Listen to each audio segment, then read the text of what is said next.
Hello and welcome to Brexit Reality with Graham Hughes. I'll move the mic a little bit closer. It is Thursday, the 4th of February 2021. We're still here. Battling the forces of darkness that seek to encompass our entire lives. And today I want to talk about culture.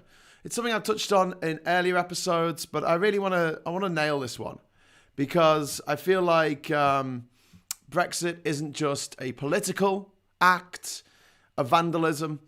It's not just a sociological act of vandalism. It's not just a financial and economic act of vandalism. It is an act of cultural vandalism on a par with the Chinese what was it called? Cultural Revolution of the 1960s.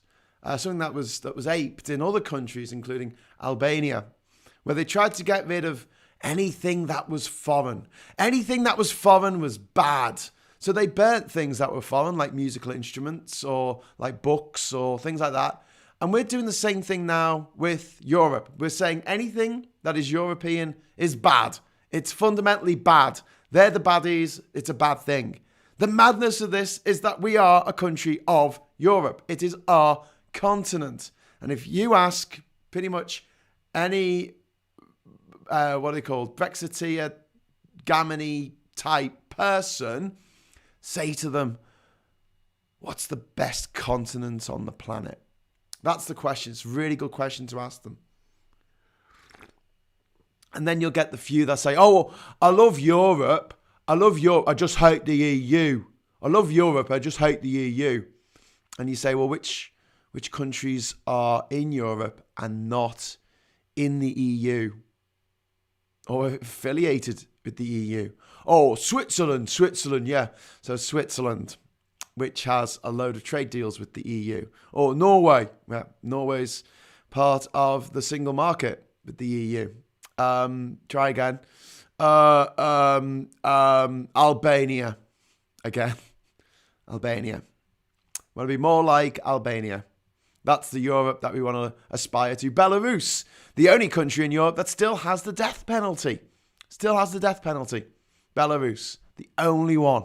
It's quite remarkable, that, isn't it? I mean, thank God they still don't have the death penalty in Russia, eh? Considering what's happening at the moment. So, yeah, there you go. So I want to talk about culture, and I want to talk about the effect that Brexit has had on the culture of the United Kingdom, not just sort of high culture. I'm not going to be talking about fine art and the opera. I'm going to be talking about stuff like Glastonbury, but also I'm going to be talking about the way we interact with our EU friends and family, our people that we know living in the EU.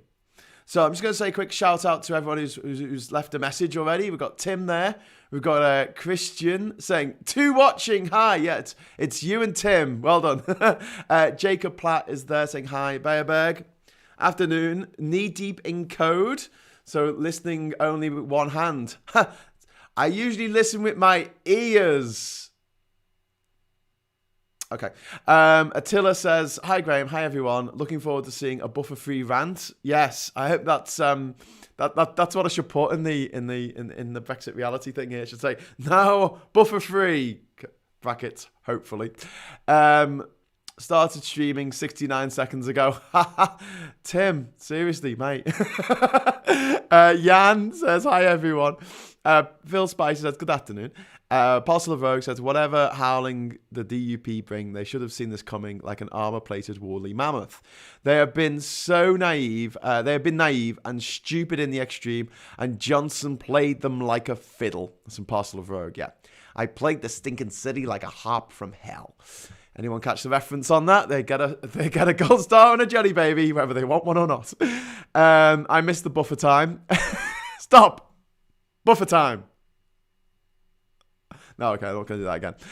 Jan Dyer says they had the death penalty in Russia. They just don't sentence people to it. Oh, that's interesting. Okay, Jan, I will take it back. So it's not just baby Russia, or Belarus is also known, that has the death penalty. It's also actual mother Russia. Yeah, great. But yeah, they just don't use it, and they haven't used it for a very long time. But it was only 10 years ago, I think, that we had the first year in which no human being was put to death by a state in Europe, because Belarus didn't execute anyone that year. But I think they've started again. But it's one of those things. It's like, you look at the countries like America that have the death penalty, and you look at the crime rate there, and literally every single crime that you can commit, pretty much, there's more of it in America per capita than there is in the UK. Except knife crime. It's the only one.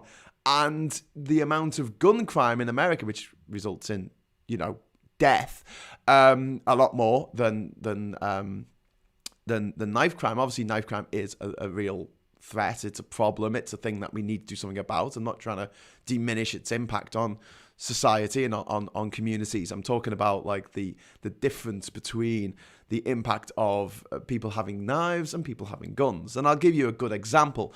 In December 2012, I can't remember, I think that was about 2012, wasn't it? There was the terrible Sandy Hook incident. I think it was December the 7th. Someone can Wikipedia it for me.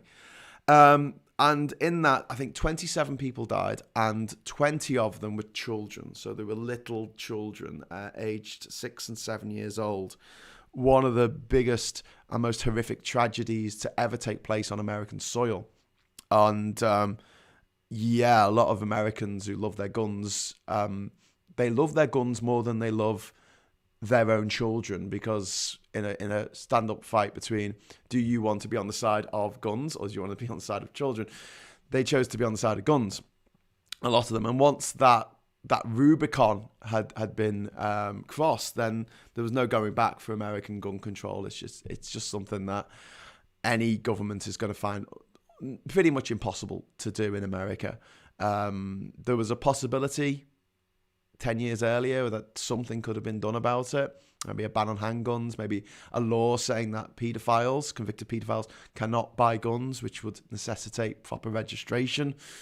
You see, I've spoken about this before, you get in by the back door, you say, you don't want convicted paedophiles to have guns, do you? And they go, no. You're okay, well, then we're going to register them so we know who's got guns, so we can stop registered paedophiles from having guns. Oh, they'll just get them off the black market. And you're like, oh, well, if you want to trade with a convicted paedophile, that's probably something that will go on your record, and everyone in the prison that you're put in will possibly beat you every night.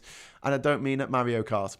But on the same day that Sandy Hook happened, there was another terrible incident in China, in which a crazy person went into a school and stabbed a load of children with a knife. The difference between that incident and the Sandy Hook incident, both happened on the same day, is that in the knife incident, not a single child died. They were all taken to hospital. Obviously, it was very traumatic. Some of them were in intensive care, but they all survived. And that's the big difference there. What I was going to say about the death penalty, before I went off on that tangent there, is that you look at societies, a lot of them, that have the death penalty, and I think Japan's probably the only one that I can exclude from this, and they all have either normal murder rates or higher murder rates than other countries. It's not a deterrent, because nobody who commits a crime thinks they're going to get caught. They don't do it to get caught, except maybe in a couple of movies where they want to go to jail for some convoluted reason, but most people think, I'm going to get away with this, or they're not thinking. They're just not thinking about the consequences of their actions, because otherwise, why would you murder someone? I mean, come on. Or they don't care about the consequences of their actions. But either way, it's not a deterrent for people doing it. What is a deterrent is taking away people's means. So the suicide rate in America is a lot higher than it is in the United Kingdom, because it's a lot easier to kill yourself with a gun than any other way. And when we do things that help people in small ways, like you can't buy more than 2 packets of aspirin from the supermarket without the scanner beeping and saying you can't buy more than this, to stop people taking an overdose. So if you do want to take an overdose, you have to go to several different supermarkets to get your pills. And to do that, you're outside, you're getting some fresh air, you're moving about, and something that's very good for getting people out of Not depression, because obviously clinical depression is not going to be cured by a walk in the woods, no matter how many stupid Facebook memes tell you otherwise. But if you're feeling in a particular mindset, getting out and interacting and being somewhere else does help in that moment. But I find it absolutely abhorrent when we talk about mental health, the way it's been used now by the same people on the right who a year ago would say, oh, PTSD, oh, look at these weak people with mental health problems, and now claiming that that's the reason that they want lockdown to end, because they're so concerned about mental health problems. And I'm going to say this now because, it needs saying. If I had a situation like I talked about last week, where there was a woman who went out to a party over Christmas and she came home and she gave her parents COVID, and one of her parents died as a result of that, that would screw me up a lot more than being stuck in a damn house for a few months under house arrest, which is what we're under at the moment, which really sucks. But at least we're all in the same boat. At least we're all suffering together. And at least we've got each other to talk to. And we've got friends to call up. And Zoom exists and Skype exists. And God, if this had happened in the 1980s, it would have been a lot worse than it is at the moment. At least we've got Netflix and television. Anyway, so television, that's not bloody awful. I mean, obviously they did have televisions in the 1980s, but oh my God. So Tim Bannon says Russia kills people in the UK. It does indeed, but they're not sentenced to death. It's just the mafia runs Russia. So when the Russian mafia wants someone dead, yeah. DUP need to add an ES to the name to describe them accurately, the dupes. Dirty Facker says Johnson in the comments criticised the EU about considering Article 16, and then he said he would invoke it himself to affect Northern Ireland. The media has not bothered to report it. Yeah, the Dirty Facker, you're right, but they did actually invoke Article 16. It just didn't have time to be implemented before they pulled it back. But yeah, them going after the EU so much for making this bad mistake actually might work in our favour, because if Johnson in the future invokes Article 16, they're going to look like massive hypocrites because they said, oh, the EU can't do this, but we can. Okay then. But I don't think that the establishment give a single solitary damn about appearing hypocritical, because that's what they do every day. So, yeah. Apostle Rogue says the death penalty, everyone directly or indirectly involved in society. In the USA, they cannot source the needle death chemicals because someone might get sued, so they buy from here. Wow, that's interesting. They can't get the chemicals because someone might get sued, so they buy it from here.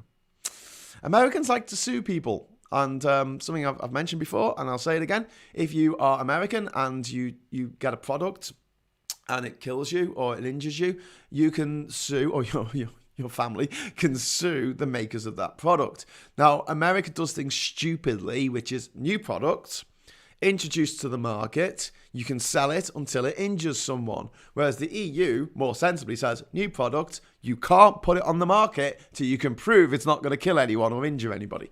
But in the US, they've got a weird loophole. They've got a loophole in this litigious nature of American psyche of, I'm going to do whatever I want, and if something messes up, I'm going to sue you. I'm going to sue everyone. That you can't sue the manufacturers of firearms. So even if a gun malfunctions and blows up in your face, you can't take the manufacturers of that gun to court like you could if it was a car, or if it was a toy gun. You can't take them to court, protected by the law in America. There you go. Graham Haller says, not just musicians, Brexit has affected ski instructors, climbing guides, mountain bike guides, etc. Their UK qualifications may not be recognised by host country. Yeah. I mean, we talk about culture, and this is what I wanted to talk about today. But we talk about culture, and we say we tend to think of Morris dancing or whatever. But actually, it's so much more than that. So we've got a great learning culture in the United Kingdom, well, we used to. But now that's been shunned. And people are ashamed. People are ashamed of being an expert. Or they are shamed. I don't mean that necessarily ashamed. I mean they're ashamed for being experts. We're sick of experts.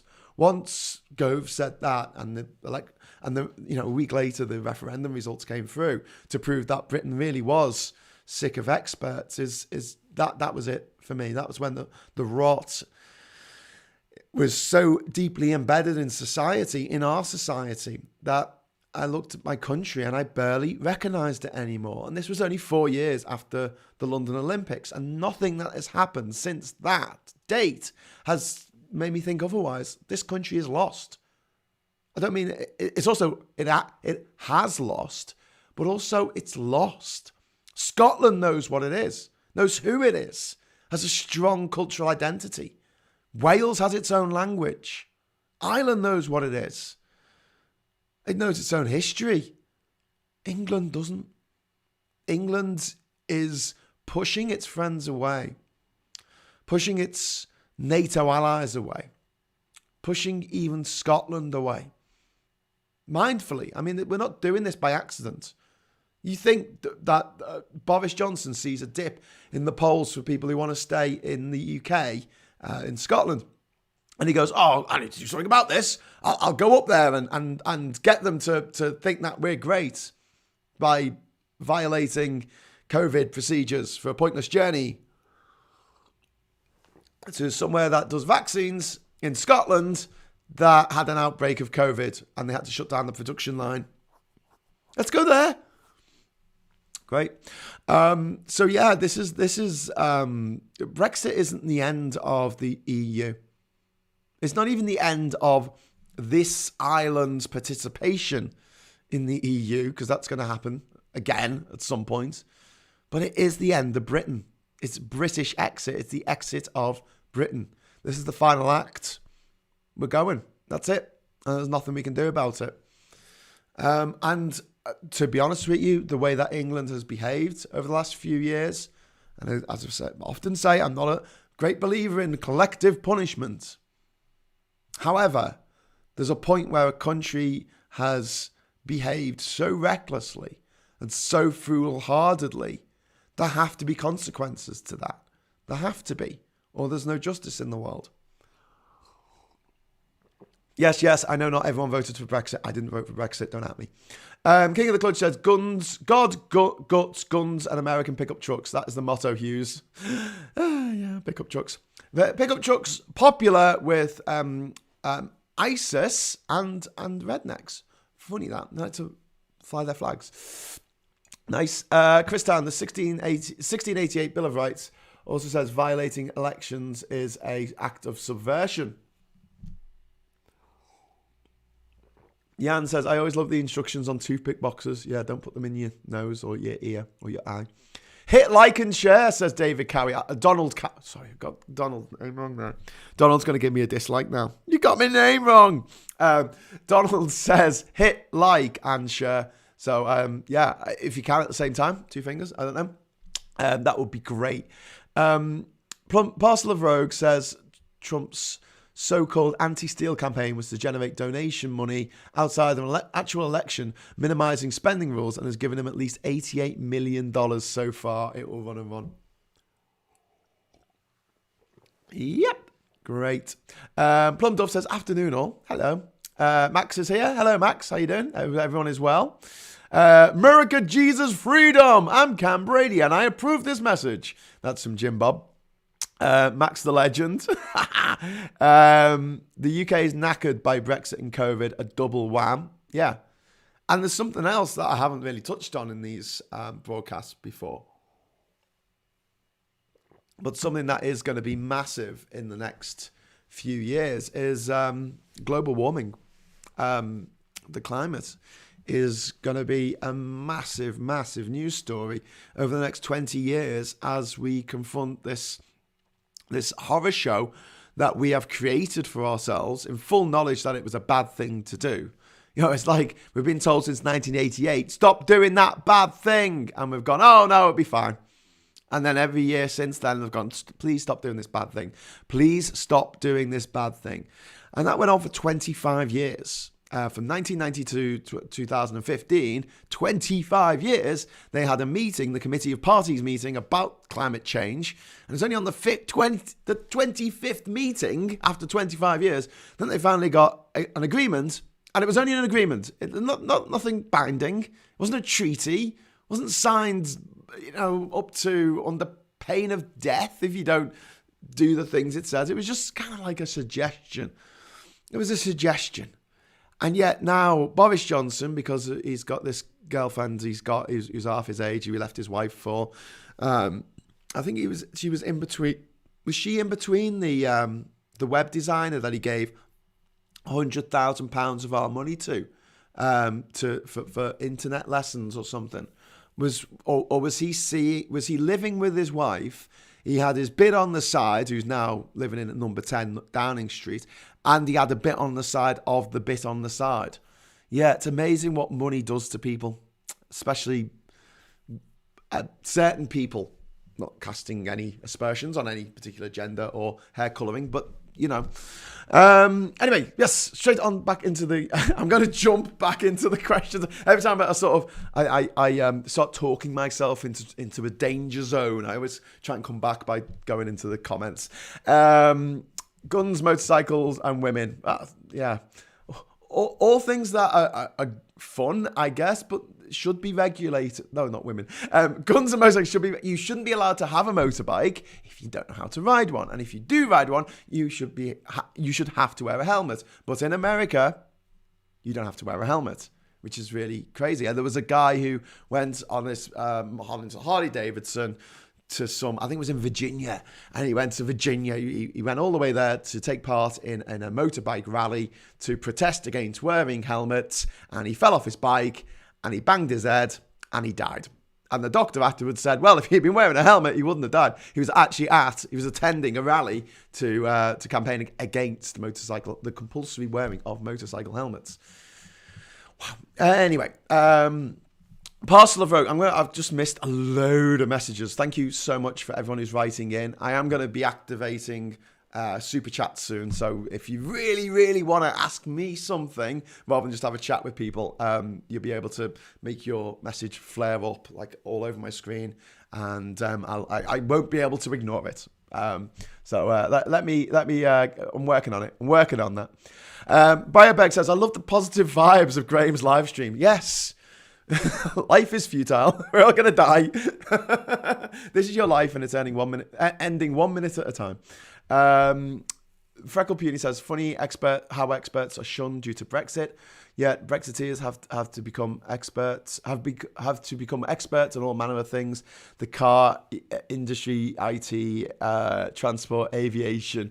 Well, I mean, to be fair, I know a lot more about international trade now than I did before Brexit, but it kind of fits in with what I already knew about international logistics and crossing borders, something that I am a worldwide expert in. That no one can at me on that one, because no one else has been to every country in the world without flying, which is something I might mention now and again because it's something that I did, and I still quite can't believe that I actually did it, but I did. So there you go.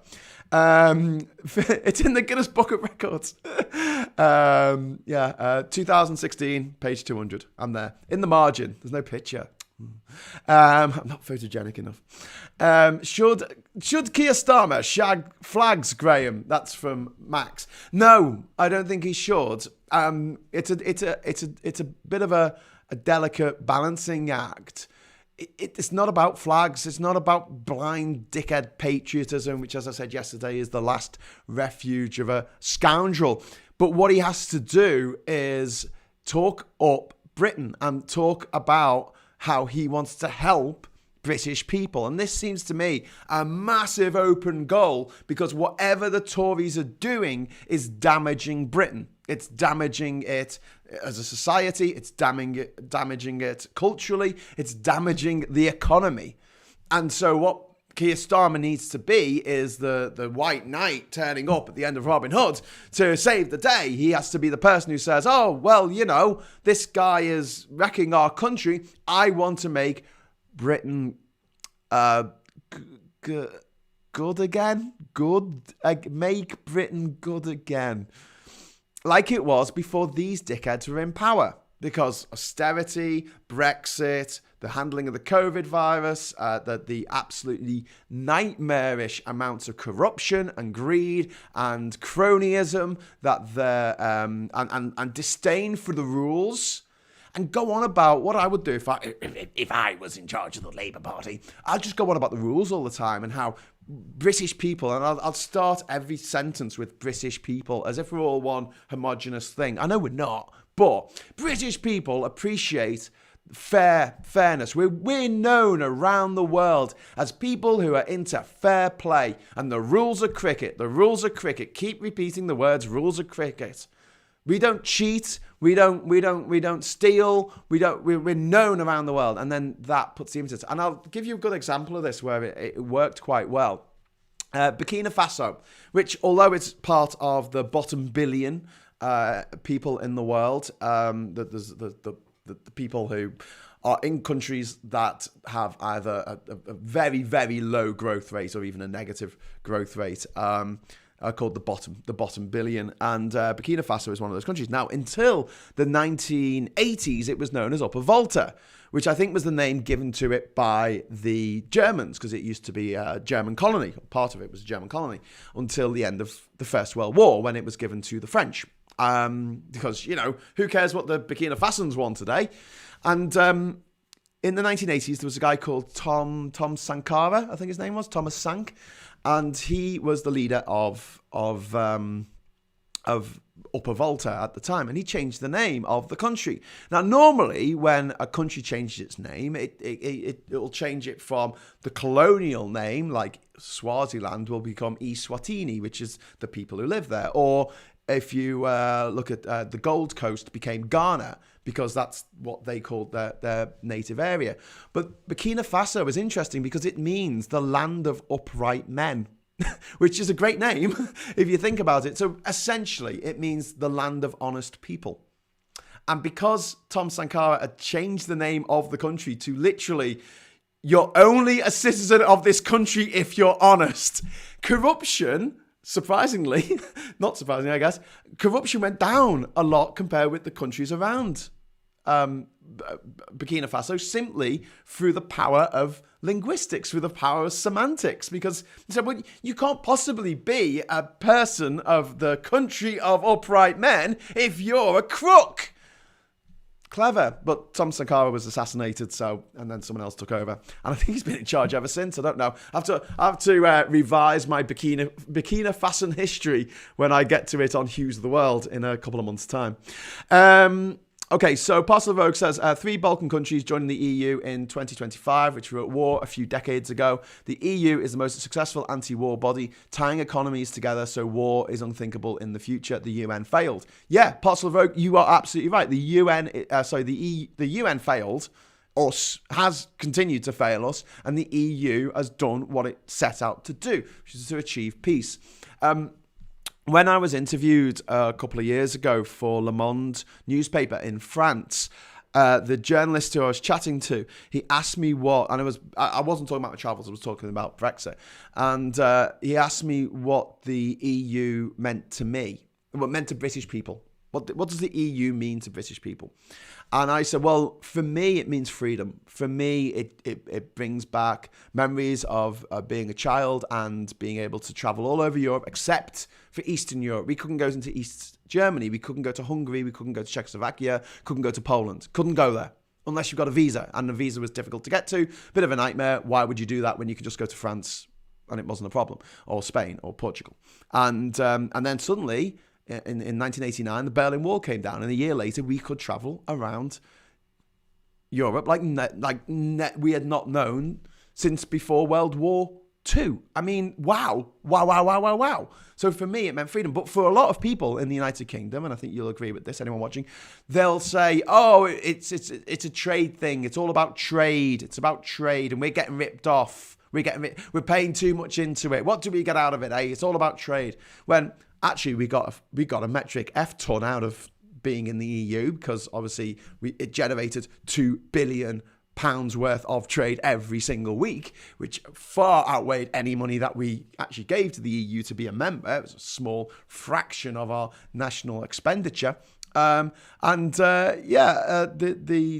idea that we're getting a bad deal is what the Tories and what the Brexiteers put out there, what the Lexiteers put out there as well. Actually, I don't know what is wrong with those people. I mean, people on the left who still want this today are looking at the absolute cluster F of the fishermen, the shell fishermen being told that the industry is dead. They cannot no longer export to the EU. That is it. It's over. Brexit is not till Easter. It is for life. And they're like, oh shit. And we had the one of the guys, like the representative of the fishing industry yesterday on the radio, and he was like, "Oh yeah, well, you know, we took a neutral stance on Brexit." And I'm like, did you shit? Why didn't you tell your members what would happen? We knew this. But then today we've had Dido Harding saying no one could have expected. This is the same woman who back in October said no one could have predicted a second wave of. Oh, no, it wasn't. Actually, that was someone else, wasn't it? No one could have predicted a second wave, even though literally everyone from the top Nobel Prize winning scientists down to armchair pundits like myself said there's going to be a second wave. There's going to be a second wave. Well, today, I forgot, was it Nadine Dorries? I think it was someone like that. Anyway, so today or yesterday, whenever she said it, Dido Harding, she said no one could have predicted that the virus would mutate. What?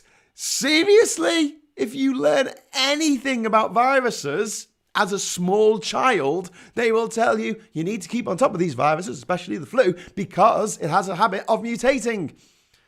Because that's how evolution happens. Everything when it copies, every now and again, one of those copies, one of those cells that split or whatever, or when a new life form is created, something goes wrong. Something changes. I was going to say something goes wrong. Something changes. 99 times out of 100, in fact, probably more than that, probably 999,999 times out of a million, those changes are negative. They are bad. They make the cell not viable. They make the virus die. They're not great mutations, but every now and again, and don't forget, every virus is made up of millions and millions of little pieces of virus that all get spread around. Every now and again, one of those mutations will be advantageous, and it'll give the virus an edge that it didn't have before. And we saw this with malaria, we see this with measles, we see this with the flu. We see this in evolution, in nature. And yet, Dido Harding, the woman in charge of track and trace, the woman who's supposed to be keeping British people safe, keeping people like Captain Tom Moore safe, keeping them safe so they won't die of this disease, who has spectacularly failed. She spent £23 billion of our money, and 110,000 people are dead on her watch. And she says, oh, no one could have foreseen this. And they're going to say this about Brexit. No one could have foreseen the problems we'd have in Northern Ireland by putting a sea border there. Yeah, I think we could. I think we could have done. But going back to Max's question, which is what started this rant on. Basically, yeah, Keir Starmer shouldn't swaddle himself in the flag, but what he should do is to appeal to what we feel are British values of fair play and explain in very simple layman's terms, not in a patronising way, but just, we're British, we're better than this. Because then if you say no, you're saying, what? Are you not British? What? Are you not better than this? And there people start thinking, oh, because everyone wants to be the hero. Everyone wants to be the hero in their own life story. A lot of old people I spoke to who voted for Brexit said they did it for their grandchildren. And my gut reaction to that is, oh my God, you must effing hate your grandchildren. But the reality is that they honestly thought they were doing a good thing. In the same way that the people fighting for the Nazis in World War II thought they were doing a good thing. I know that blows people's minds, but think about it. They didn't think, wow, I'm going to do something really evil today. They thought they were doing what had to be done. Even the people operating the concentration camps thought that they were in the right. They thought they were, and the terrorists who, the 19 hijackers on 9/11, they thought they were going to go to some VIP section of heaven, and everyone they killed on that day, including the little children, would go to some amazing bit of heaven for people who died because there was a war or something. I don't know. They thought they were doing a good thing. They thought they were doing a decent, noble act. And until you actually stop and say, hang on, can we just think about this for a moment? How is murdering innocent women and children and men, how is that a decent act in any, form of imagination? But these people fighting for the Nazis, the people who orchestrated 9/11, they did it because they were brainwashed. And this country has been brainwashed. 30 years of absolute hogwash from the Tories' client media, printing out their press releases for them. People pay money to receive Tory press releases. How mad is that? Hey, look at this. Look what the Tory party want me to think today. Oh, this is great. Let's do the crossword. Jesus Christ, man. So, yeah, I wish I could advise the Labour Party. But, I'm not. Oh, I'm just not. I'm just not right enough. But how he's struggling in the polls, considering how Keir Starmer is struggling in the polls, considering the absolute catastrophe that Boris Johnson has dropped on this island, on this nation, because obviously it includes Northern Ireland, and on Gibraltar as well. I mean, this is where we are now. This is where we are now. And what Keir Starmer needs to do is reframe the narrative. He needs to say, listen, actually, supporting Brexit isn't supporting your country. It's absolutely the opposite of that, because we're making ourselves look like absolute chumps on the world stage. We're making it difficult for us to trade, and we're destroying our culture, our own culture. We're destroying our own culture. I'm going to jump back into the comments because I yacked on a bit there, and I've got loads of comments to read. But let me come back to culture after the comments, okay? And this year, the UK hosts a climate change summit. Bozo wants to open a coal mine in Cumbria. That's from Simon John. Yeah, this coal mine's still going ahead. It's going to be getting coke for steel work. So 80% of which we export to the EU. I'm sure there'll be no problem with that. The thing is, as much as I love, obviously, power that comes from anything but dead dinosaurs, it's very difficult to meet the power demands of something like melting steel. And I get that. You could probably do it with nuclear power, I guess. Obviously, we've had meltdowns around the world, but nuclear power is incredibly and prohibitively expensive as a way of making energy. And I think until someone cracks that nut of how do we create enough energy to be able to have industry, we're worrying a lot about the domestic demand, which is fine, and we're moving towards electric cars, and we're moving towards more energy efficient homes. I mean, just look at flat screen TVs use a fraction of the energy of the old CRT TVs, and so much so that even though we've all been at home over the last year, we're actually using less electricity at the moment than we were in 2010. Because in 2010, a lot of the things we were using, like desktop PCs and CRT monitors, were incredibly consuming of power. So here, the stuff that we use in our houses now that consume a lot of power: electric ovens, electric kettles, things like that. That's it basically. A lot of the stuff that we're using to work with is a lot less damaging to the environment in terms of it doesn't need as much power to use. So that's great. But industry is something else. So I understand that there might be a need in the future for coke, to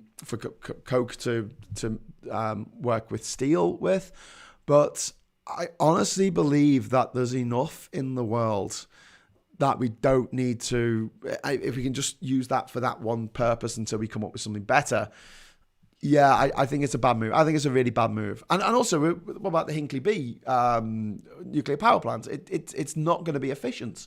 It's not going to give you the bang for your buck that you could get by spending the same amount of money on an offshore wind farm or solar arrays and things like that, or investing in batteries so we get a more level power input into the system. Well, no, it won't be level because it would be more when it's windy, more when it's sunny. For renewables, but we need to be able to store that power so we have power all through the night when there's no wind. Anyway, right, 2 bits on the side. If Boris definitely, oh my God, that's so far behind. Graham, still favour the green hair, St. Patrick's Day all year round.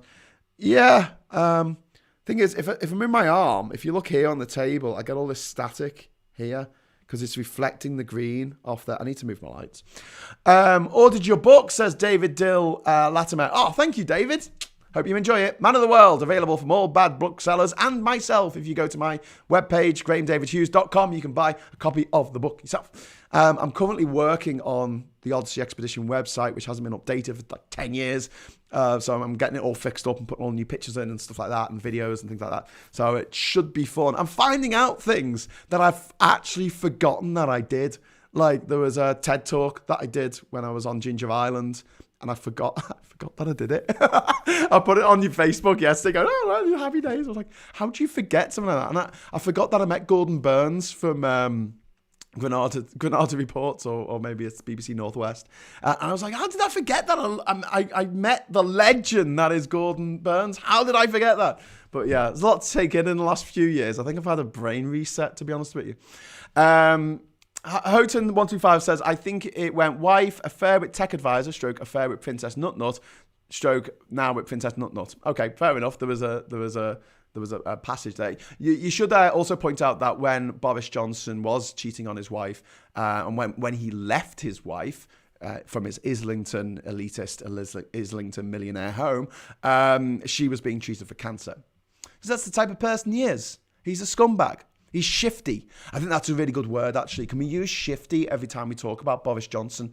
Because I spoke about this today. I wrote about it, saying I don't think he can't look people in the eye. Have you noticed that? He's always like, "Oh well, you know, I did that."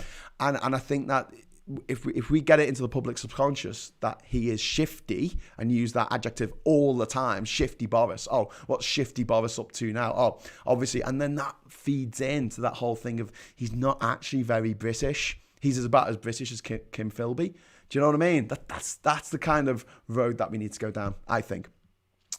Super chats, €5. Should Starmer shag flags? Keep up the great work. I just answered that one ages ago. I'm going to have to jump ahead. Be careful with mentioning Robin Hood these days. Oh yeah, true story. Hey, listen. I'm not going to defend Robin Hood for what happened, but read the terms and conditions. You see, this is why they have terms and conditions. You read down it and it says, hey, we can do whatever we like. And there's nothing you can do about it. So basically, yeah, the people who were complaining about Robin Hood basically taking their shares off them, yeah, it was in the terms and conditions. Sorry. Sam Edwards says, I love to hear from your friend Kieran, the van driver, how currently things are at the borders now. Sam, so would I, but Kieran is in Spain at the moment. He's been there since the beginning of the year. I don't know when he's coming back. I'm going to try and get him to give us a call, but even if he does give us a call, he's not going to be able to give us the latest on the borders, because I don't think he's been working. I think he's just said, look, I'm walking away from this for a little bit and enjoying myself before I have to come back to England and the shit, well, after the shit hit the fan, so to speak. Hello from Polish expat in South Yorkshire. Hello, Macy J. Got Chris Tan. Oh, it might be Messi. I don't know. It might be one word. Sorry. Plum Duff says, hi, Macy. Thanks for staying. Yes, thank you. We Britain is just such a mess at the moment, and we've had such a brain drain, not just from talented members of the people from the EU. We've also had lots of British people who have left the place, and they're the brightest and the best. And the dickheads, the gobshites who love Brexit so much, they're the ones who have stayed. And it does feel like there's been a huge cultural shift in the country as a result of it. God, I was talking about Burkina Faso like half an hour ago. I'm gonna just skip to the end. Sorry, I'm gonna skip to the latest comments. If you've had a comment in there, Chockstar says, "Ooh, super chat and no swearing."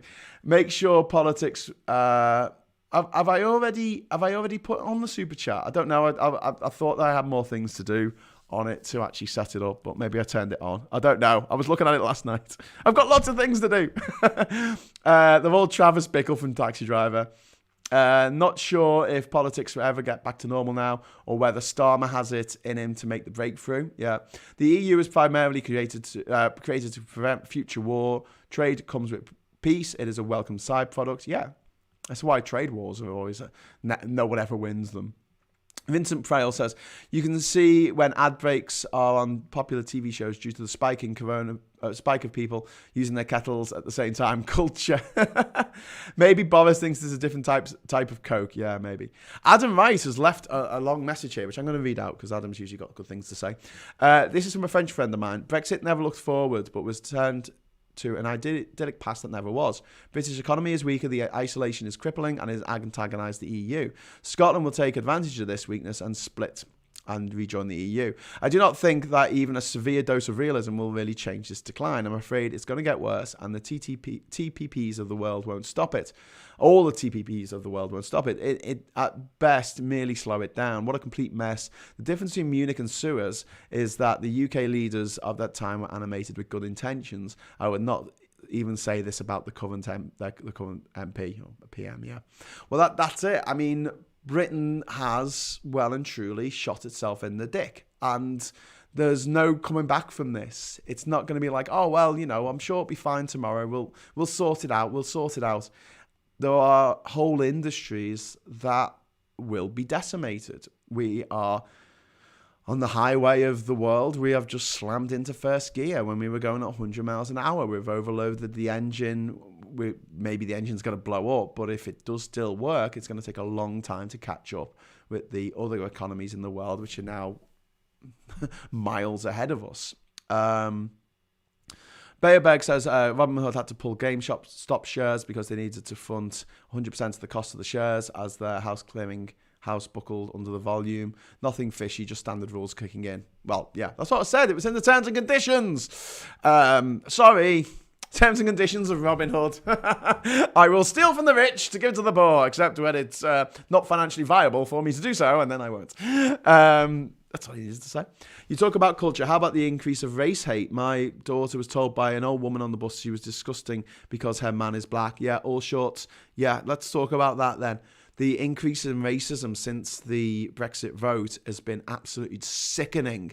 And one of the horrible parts of this is the way that people hold up ethnic minority, BAME people who are in the government as if, oh no, the government can't be racist because Brexiteers can't be racist because look at them, that they've got people of different ethnicities working with them in the government. And I'm like, yeah, well, do you not think that they're put there to try and shut people like me up, to say, oh look, we're helping, when the reality is, the lived reality is, and I've got friends who have been racially abused for the first time in their lives, British friends who have been racially abused for the first time in their lives since the Brexit vote. Why don't you F off back where you came from? Britain's for British people. By that they mean meat-headed, bald, angry, red-faced gammon people who are the worst. They really are the worst of us. And unfortunately, they are the people, the engine that is allowing the Conservative Party of toffs and elitists, wealthy landowners, wealthy fishing quota owners, and wealthy. I struggle with the word business people because I can't see that someone like Boris Johnson would ever know what it's like to set up your own business. It's not something that he would ever countenance. It's not something he'll have to do. And even if he did, he will always have the financial backing to make sure that even if the business was a horrific failure, he'll still be all right. The reality for most normal people in Britain is that if your business fails, not only do you lose a lot of money, even if it's a limited company, and even if you won't be, personally, you don't have to pay the money out of your own bank account for the money that you owe.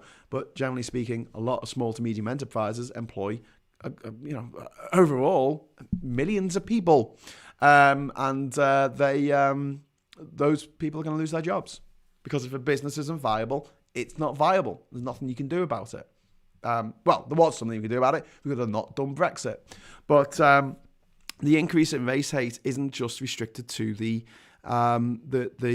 right wing and the Conservatives and the Gammon and the Brexiteers. I mean, race hate powered the Brexit referendum. But I mean, the xenophobia. You saw the Breaking Point poster from Nigel Farage, where he actually had this poster, said Breaking Point on it, and all the people in the queue were of darker skin than let's say Nigel Farage. And there were actually some people who looked like us, if you want to put it that way, in the poster, and they were cropped out. So the whole thing was based on racism. But it doesn't stop there, because although I'm trying not to mention his name, but we're 52 minutes in, so let's just say it. The disgraced former leader of the Conservative Party, now an independent MP for Islington, Jeremy Corbyn, he orchestrated a race campaign of hatred towards Jewish people. For like literally no good reason. Just because he equates Israel, the government of Israel's actions with Jewish people's actions, or Jewish people's right to not live in fear. And that is disgusting. That is like someone saying, in the 1970s, look what Idi Amin is doing in Uganda. Or in the 90s, look what Mugabe is doing in Zimbabwe. Or, and then saying, oh, well, that means that all people who are black are bad people because they all automatically support the actions of these monsters. And it's like, no, you don't get away with saying that. You don't get away with thinking that that's okay. And then trying to defend yourself by going, oh, but in the 80s, I campaigned against apartheid. Do you know who else campaigned against apartheid in the 1980s? Much more effectively, I'll have you know, was a guy called Mel Gibson. A guy called Mel Gibson who was in Lethal Weapon 2, which I think was filmed in 1989 and came out in 1990, with Danny Glover. I've got lots of friends who are black, obviously. And it was basically making the South African apartheid system a big part of the plot of the film. And the injustice of it. I mean, not in the same way of cry freedom or something, but I mean, the for a mainstream Hollywood action movie to actually go, hey, apartheid is wrong, was a bit different, actually. And probably got the message through to a lot of people who might not have otherwise got the message. Fast forward 15 years, the wife beater Mel Gibson stumbles out of his car because he's pissed out of his head. And he says to the police officer, and there's a recording of it, saying that all wars in the world are caused by Jews. I didn't hear a single person say, oh, you know what, Graham? He can't be racist. He can't be racist because although he did say that really horrible thing about Jews, he did campaign against apartheid in the 1980s. Like, one thing doesn't lead to the other, and if you campaign for the rights of one minority, you can't possibly hate another minority. But I'll give the example of Mahatma Gandhi. What a great guy! The guy who arguably released India from the yoke of the British Empire. One man in a blanket, basically. Walked across the country, made salt, people loved him. But when he lived in South Africa, when he first became a political activist working as a lawyer in Durban in South Africa, he campaigned for the rights of Hindus, for the rights of Indian citizens living in South Africa. Not for the black people living in South Africa, not the black people living in their ancestral home.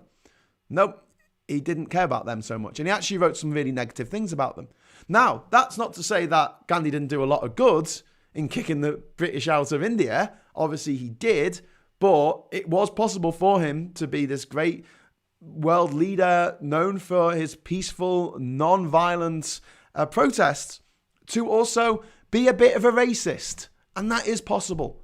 So if I was a minority at the moment and I'm getting all this shit from the right, all this shit from the Gammons, and then, you're getting it from the left as well, you don't belong here. The problem with British Zionists is they don't understand British irony. That was a quote from Jeremy Corbyn. And when he says British Zionists, he means British Jews. He means actual British people living in this country, not in here, not in this room, living in this country who happen to have a different religion and culture to him. And I'm sorry that people get so effing offended when I go on about Jeremy Corbyn. But honestly, of all the politicians that we've had to suffer in the last 5 years, he is Priti Patel level of scumbaggery. And I blame him for Brexit more than I blame the actual people who fought for Brexit and made Brexit happen, because he didn't fight against it. And he never asked for an inquiry into Russian meddling in the referendum. And I will never forgive him for that. And I'll never forgive him for what he did to pour petrol on a budding race war that was happening. I can't even call it a war, because it's not like the other side had anything to fight with. It was just white people, white Christian people, nominally Christian people, most of them are atheists, white Christian people being horrible to people who weren't white or Christian or the right flavor of Christian. And this is I keep saying this is where we are. And it's sunk the British cultural, the British culture that once made me happy. Let's put it that way. The British culture of 2012, of the Olympics, when I actually felt happy about being British. I thought, wow, we've got it right. We've got this right. We've got a lot of things wrong in the past. Obviously, I grew up under Thatcher. I grew up with the miners' strikes. I grew up with the terrible bombings by the IRA and by the Ulster Unionists. I grew up with 9/11 happened when I was 21. The Iraq War, the invasion of Afghanistan. There's lots of things that along the way were stumbles, missteps, terrible things that happened. But we got to 2012, and it was like this review of the country. How far have we come from where we were to where we are now? And it was like that. This is great. And to have a Somalian child refugee win 2 Olympic golds for Britain was just magic. It was absolutely magic. And when Mo Farah put the Union Jack over his shoulders, I thought, wow, we've got it back. We've got it back from the Nazis. We've got it back from the National Front. We've got it back from the UKIPers. I was wrong. I've been wrong before. I'll be wrong again. Listen, I'm going to just jump into your comments again, because obviously I've been neglecting them a little bit, going off on one. But I will be back tomorrow to talk more. So if there's anything you want me to pick up on or anything I missed along the way, people who I ironically drink Stella, says Phil Spicer. Not just race, the anti-trans rage going on at the moment is madness. It's going to get people killed. Yeah, Skull. I could do a whole episode on the anti-trans movement. It is just absolutely insane, and it's like someone going nuts. I'd like to rewrite what J.K. Rowling wrote last year, and I'm going to write it. I'm going to say, you could rewrite it as, I was beaten up by an Australian. And because I was beaten up by Australian, I have a unique insight into why white-only spaces are required in life. And you'd be reading this going, what's an Australian got to do? Why? What? I don't get the link here. Why are you being horrible to people of a minority? I mean, trans people are a minority of a minority. And yet, in Britain, not so much in America, by the way, but British people especially a group of people who I'm not going to name because obviously I think we all know who it is. But there's a certain group of British people who absolutely lose their shit about trans people existing, just being there. And they're doing everything in their power to make their lives a little bit more uncomfortable than it already is. And it's like, thanks for that. Do we want straight only places? I've been to countries where they have women only places, a lot of women only places. Saudi Arabia. Can't say they're doing much for women's rights, but they have a lot of women's only places. And this idea that there's some kind of inbuilt criminality in people that are trans is just, what? And it's so mean-spirited, and not in the way that you'd expect from, not something you'd expect to hear from people who are normally on our side about Brexit, normally on our side about other racial prejudices and saying, look, they're wrong. But they've got this unique prejudice against trans people. But I can't really go off on this right now because I'm 2 minutes over time. Most black and Asian Tory MPs went to public school. I don't doubt that, although I can't confirm it. I haven't looked it up. Most people behind the Gammon curtain stick their heads in the sand. Why? Because they're living in a fantasy of the past. They're lost in a cloud of toxic nostalgia. They think that the past was better than now. But I'm on the side of Bill and Ted. The best place to be is here, and the best time to be is now. You look at any point in history, and it's like, yeah. But now I'm looking back to 2012 going, oh God, that was the future that I envisaged, this friendly, funny, quirky country that welcomed everybody from all over the world. And we've gone absolutely in the other direction to that, thanks to some horrible, nasty, privately educated billionaires and millionaires. Cabinet ministers to be given 6-month maternity leave on full pay. Move rushed through in time for Attorney General Suella Braverman to keep her post after giving birth. Oh my God, Tim! It's just so. That's what you've got to do. That's what Labour's got to do. Don't shag the flag. They need to grab hold of cultural identity and say, what does it mean to be British? And make it so people get it through their heads that being British means that you understand fair play. And then you can point to the stuff that the Tories are doing that isn't fair and say that's not British. Make them look unpatriotic. So I don't think it's about Labour being patriotic and shagging flags.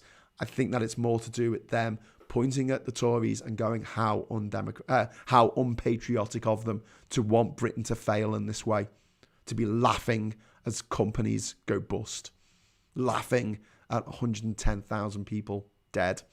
They think it's funny. It's all a big wheeze. RC says 2012 Olympics, the last hurrah, the United Kingdom. Yeah. That should have been it, shouldn't it? That's the last chapter. And then they lived happily ever after. Mummy, what happens next? Well, there was other stuff, but that was it. That was the end.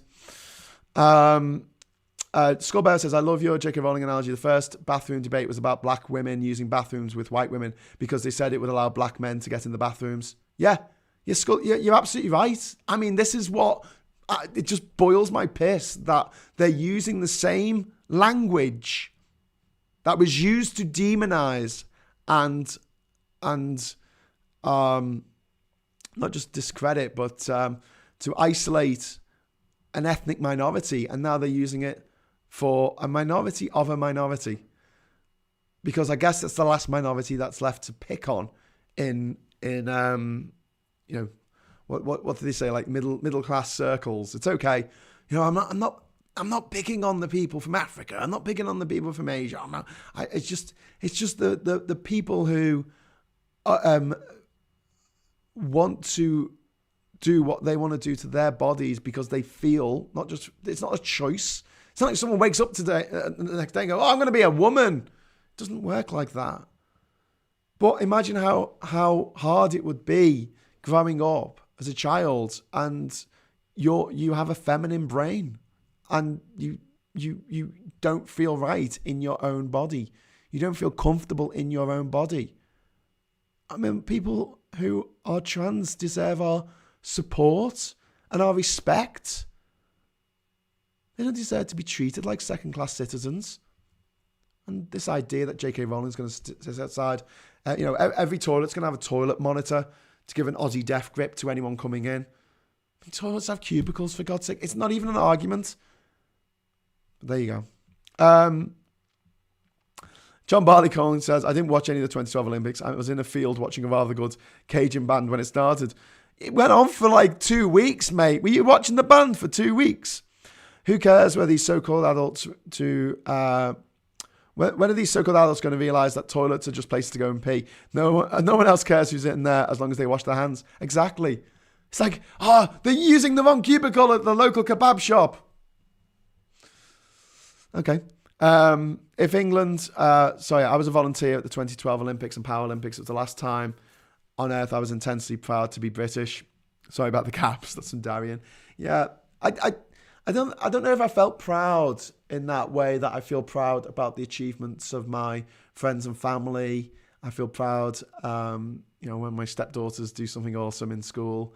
But I did feel happy.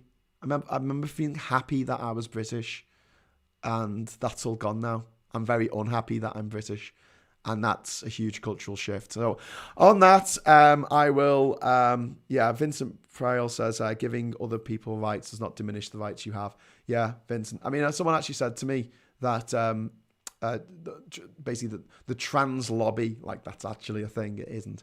The trans lobby are trying to undo all of the rights that women have fought for the last 100 years. And I'm like, pretty sure they're not trying to take the vote away from women. They're not trying to make abortion illegal. The woman who's just been elected to appointed to the Supreme Court in America is. Do you want to go and have a word about her? No. I'm going to pick on a minority that can't fight back. Not great. Not a good look. Not a good look. Anyway, right. So I will be back tomorrow for more Brexit reality. And I might talk about culture a bit more because I don't think we've touched on it enough in this episode. I was going to do a whole other episode on racism, but I will circle back to that. But obviously, things can change as the news changes. What I will be doing is tonight I will be hosting Hughes of the World, which is going to be about Angola, the southern African country of Angola, which is a very interesting place that was invaded by Cuba once. Well, not invaded, but they fought. They sent troops over to Angola. Isn't this weird? Whenever you think about Africa and people meddling in Africa, you might think of European powers, obviously, and that these days you might think about China. You probably wouldn't think about Cuba. But there you go. Tune in tonight, 10 o'clock. Hughes of the World, Angola, episode 5, Angola. You still need a rant about private schools. I do that all the time, Christian. Right. So thank you very much for joining me. I really appreciate it.